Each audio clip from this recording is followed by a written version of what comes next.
ரித்து பாப்பா 7 மந்த்ஸ்லேருந்தே அவங்களுக்கு ஒவ்வொரு நட்ஸாக கொடுத்து பழகிட்டேன். தென் ஹோலாக நட்ஸ் பவுடர் ரெடி பண்ணி வச்சுப்பேன்.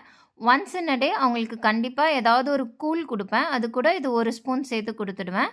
நட்ஸ் பேபிஸோட பிரெயின் டெவலப்மெண்ட்டுக்கு ரொம்ப நல்லது. தென் ஹை ப்ரோட்டீன் கூட. இன்றைக்கி நான் எப்படி நட்ஸ் பவுடர் செய்வேன்றதை பார்க்கலாம் வாங்க.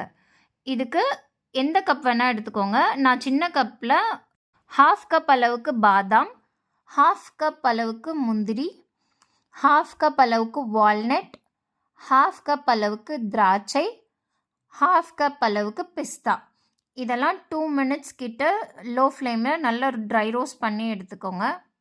தென் சீட்ஸ் சேர்த்துக்கலாம். நான் இன்றைக்கி 1 teaspoon pumpkin seed, 1 teaspoon sunflower seed, 1 teaspoon watermelon seed, 1 teaspoon cucumber seed சேர்த்துருக்கேன். இப்போ தான் பேபிஸ்க்கு சீட்ஸ் ஸ்டார்ட் பண்ணுறீங்கன்னா ஒவ்வொரு சீடாக கொடுத்து பாருங்கள். அவங்களுக்கு எந்த அலர்ஜியும் இல்லைன்னா நீங்கள் மொத்தமாக சேர்த்துக்கலாம். இது எல்லாமே 5 மினிட்ஸ் கிட்ட ஸ்லோ ஃப்ளேமில் நல்லா ட்ரை ரோஸ்ட் பண்ணி எடுத்துக்கோங்க. தென் இதை ஒரு தட்டில் மாற்றிட்டு கம்ப்ளீட்டாக கூல் டவுன் பண்ணிக்கோங்க. தென் இப்போ மிக்ஸி ஜாரில் போட்டு பல்ஸ் மோடில் போட்டு எடுத்துக்கோங்க. தென் லாஸ்ட்டாக இதை ஒரு ஜல்லடையில் போட்டு நல்லா ஜலிச்சு எடுத்துக்கோங்க.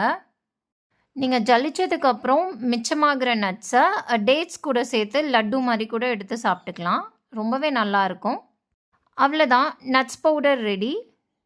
இதை ஒரு ஏர்டைட் கண்டெய்னரில் போட்டு ஸ்டோர் பண்ணி வச்சுக்கோங்க. நான் இப்போ ரெடி பண்ணியிருக்கதே எனக்கு ஒரு 10 டேஸ் கிட்ட வரும். வீடியோஸ் பிடிச்சிருந்தா லைக் பண்ணுங்கள், ஷேர் பண்ணுங்கள். ஏதாவது ரெசிபீஸ் வேணும்னா கமெண்ட் பண்ணுங்கள். Two subscribe for more videos. Thank you.